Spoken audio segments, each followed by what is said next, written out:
this scary story will not only scare you, but it will literally stop you from taking a shower. Because every time you close your eyes, you're just going to picture what we're going to be talking about right now. So don't be scared.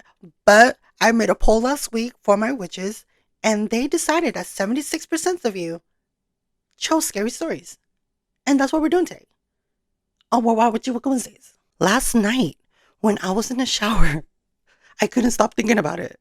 And let's just say I kept the light on and I left my eyes open with shampoo all in my hair.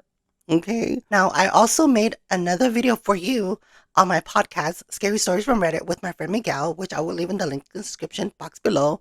And it will be posted tomorrow, so you can also see it then.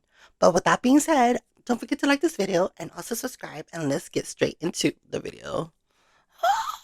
My grandma used to tell me stories when I was little. There's one I'll never forget. I was 10 years old when my grandma came to live with us. It was about 6 months after my granddad had passed away.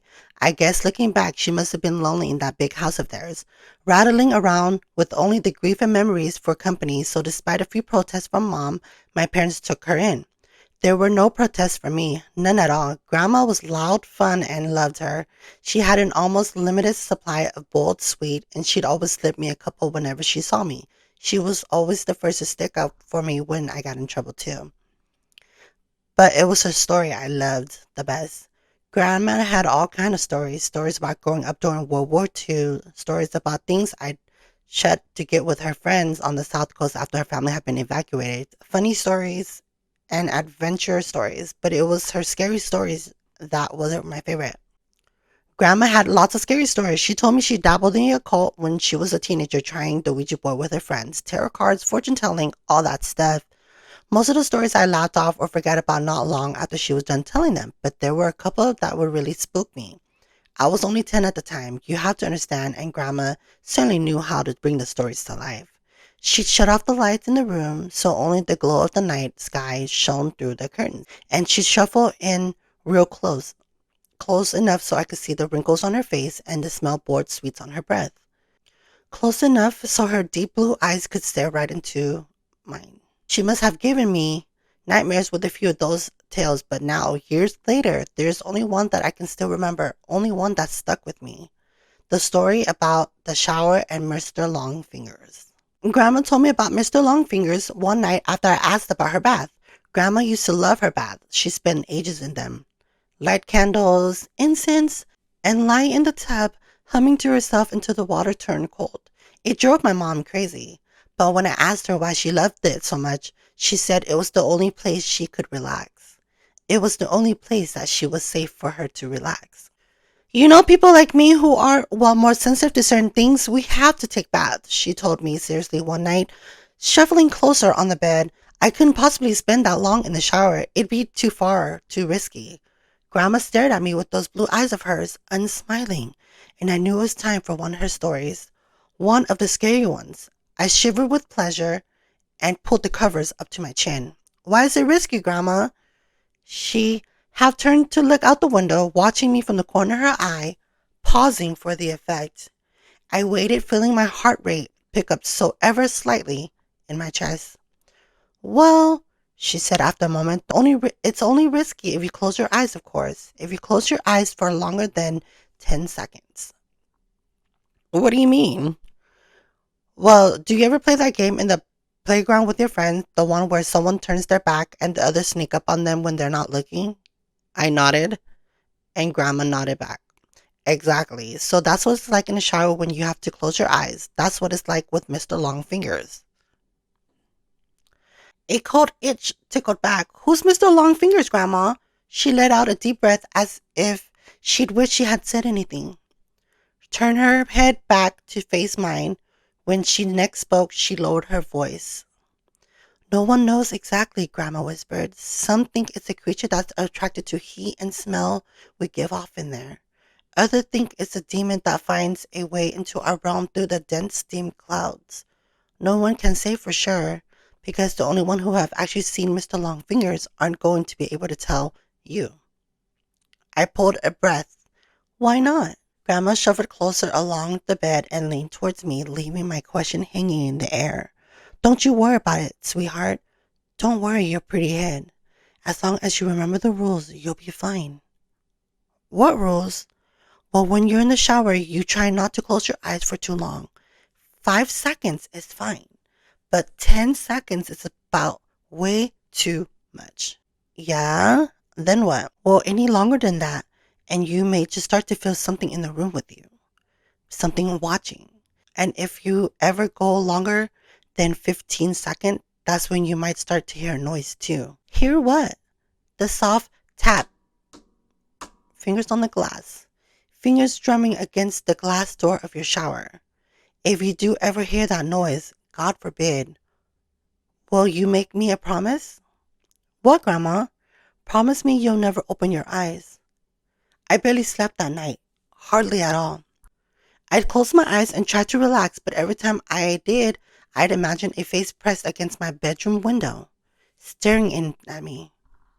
When I did finally get to sleep, I had nightmares, bad ones. I had them all week.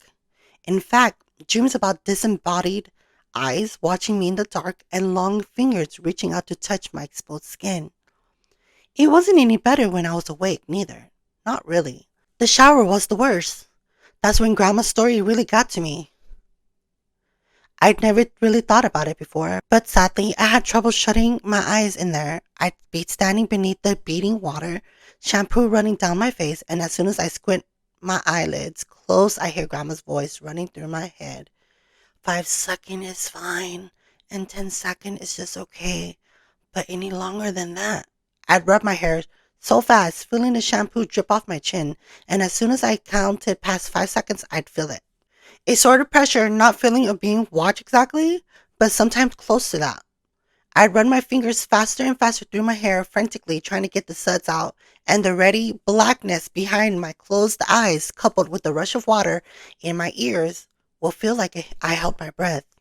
Like the silence before a scream, the seconds will race through my mind, and I'd be so desperate to open my eyes again that I'd sometimes do it before my hair was rinsed fully clean and my eyes would sting with shampoo. But before I shut them again, I'd always be sure to peer out through the steam glass door of the shower cubicle, just to make sure it was still alone. It wasn't long enough before Mom realized something was up. She heard me crying out one night and came in to comfort me and asked me what was the matter. And it all came out. I told her about Grandma's story and about Mr. Longfingers. She got this look on her face when I was telling her, like she used to get with me when I made her really mad. This wide-eyed, angry look. Okay, this time she wasn't angry with me, but she was angry with Grandma. My parents' room was next to mine, and sometimes if I pressured my ear against the wall, I could hear them talking in their soft whispers. That night, though, after Mom was satisfied, I wasn't scared anymore, and she'd gone back to her room. The whispers weren't soft at all. Oh no. I heard Mom hissing to Dad about Grandma and the story she told me. Mom's voice floated through the wall, sharp and crisp. She told him there's a monster that'll get him if he shuts his eyes in the shower. A monster. The poor kid's been having nightmares about it all week. Seriously, Simon, you better say something to her tomorrow morning. First thing, or I will. Grandma came to visit me in the room with the following night. That time, as she perched on the end of my bed, there were no stories, nothing like that. Grandma just sat there, stared down at me, her blue eyes wide and sad. The light from the moon outside the window lit up her wrinkled face. You know I never let anything bad happen to you, don't you? She said after a moment. I nodded my head. I know, Grandma. And she said, you know I wouldn't let you come to any harm. I nodded again. Okay, good. That's good. She looked away for a moment, out the window. You know the things I tell you in the evening are meant to help you, sweetheart. They're meant to toughen you up a bit, protect you. She paused and shook her head. But maybe your mom's right. Maybe I went too far this time. She looked down and smiled at me. But even then, even though I was only 10 years old, I could tell it didn't quite reach her eyes. I'll tell you what, Grandma said. You know what I told you about Mr. Longfingers and the shower? Well, I'm going to make sure you're safe. I'll scare the bastard off about that. It won't come back in a hurry if it has to face me. I stared at my grandma, watching her face glow in the moonlight, watching her smile down at me. You guys are good? Because this part is where there's a twist. I was the one who found her. I didn't know when exactly it happened, but I guess it was about a week after we had that talk in the room. A week after she told me she wouldn't let no harm come to me. I woke up early that morning from a bad dream to a heavy thumping sound. I sat bolt right up in my bed. My room was quiet around me, and I couldn't hear anything from the wall that joined my parents' room either. But the house wasn't entirely silent. Floating down the hall, muffled by my closed door, I can hear the sound of rushing water. I leaped out of my bed and ran down the upstairs hallway, heart already pounding in my chest. As soon as I reached the closed bathroom door, I started banging on it. A deep terror was welling up inside me like cold water from a wall, something I couldn't place, and I kept banging and shouting "Grandma" over and over again, even though she didn't respond. Off to my right, I was dimly aware of some voices in my parents' room, the sleepy shuffle of footsteps, but before they had a chance to make it out onto the landing, I'd lift my hand to test out the door handle, more out of instinct than because I thought it was basically actually open. But the door wasn't even locked. I kept banging with my free hand, and it swung suddenly inwards, bringing me face to face with a wall of steam. Heat struck my skin. I squinted my eyes against the damp fog and peered into the bathroom. And before Dad rushed me to one side, before everything around me descended into shouting and tears and chaos, I saw her. I saw my grandma. She was lying naked on the floor in the shower cubicle, the water beating down around her face, blue eyes bulging from her face. One hand was curled against her chest, like a dead bird, while the other trailed against the glass of the shower cubicle. It was a heart attack that killed her. That's what my dad told me. He said Grandma was old and the only thing had struck her quickly and suddenly. She would have died fast without pain, my dad said. She wouldn't even have suffered. I knew better though. Even as a 10-year-old kid, I knew better. And years later, writing this as an adult, I still know better. I know my wife and kids resent me for refusing to have a shower in the house, for insisting everyone take baths. They pretend it's okay and they humor me, but I can tell they don't really understand. Not at all. My wife thinks she does. She thinks I carry the trauma of seeing my grandmother dying in front of me when I was little. I guess she's right in a way. But she doesn't know the full truth. Nobody does.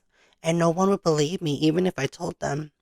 No one would believe me if I said the reason I don't take showers, the reason I haven't had one since I was 10 years old, isn't because I'm scarred from the sight of a dead body. It's because all those years ago, when I crept back into the still hot bathroom after the paramedics had taken my grandmother's dead body downstairs, I made sure to check the marks her fingers had carved through the stained glass of the shower cubicle. And those marks weren't just on the inside. End of story. And that, my witches, is a scary stories about taking a shower with the glass door. I have one, so if you have one, just be careful. Let me know what you think about that in the comment. I would love to hear your insight and let me know how you feel about the scary story. We're gonna do a shout out. I totally forgot. Thank you girls for watching my video. You know who you are. Your mom told me that you and your friends sit there watching my Witchy Wednesdays in a tablet, on your tablet in a line, and you guys will just sit there and watch me. Thank you so much. I just want to give you a shout out. Without you, I wouldn't be here. You guys are making me grow. You are just, I just want to appreciate you and I just want to give you a shout out. Again, thank you so much. And trust and believe you guys are seeing my process. And I hope you see that I am getting better and better and better. I started YouTube a couple months ago and I noticed the progress. And I hope you notice the progress. Thank you again, girls. I'm not allowed to say your name, but just know I know you girls are watching my videos. Again, thank you so much.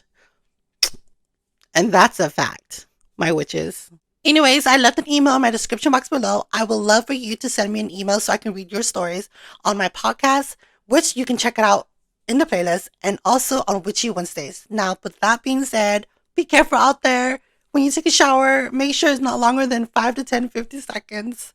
So, blessed be my witches and Wiccan and have a good day, good night, good morning, good evening, wherever you are. Blessed be. Bye. Dun-dun, dun-dun, dun-dun, dun-dun.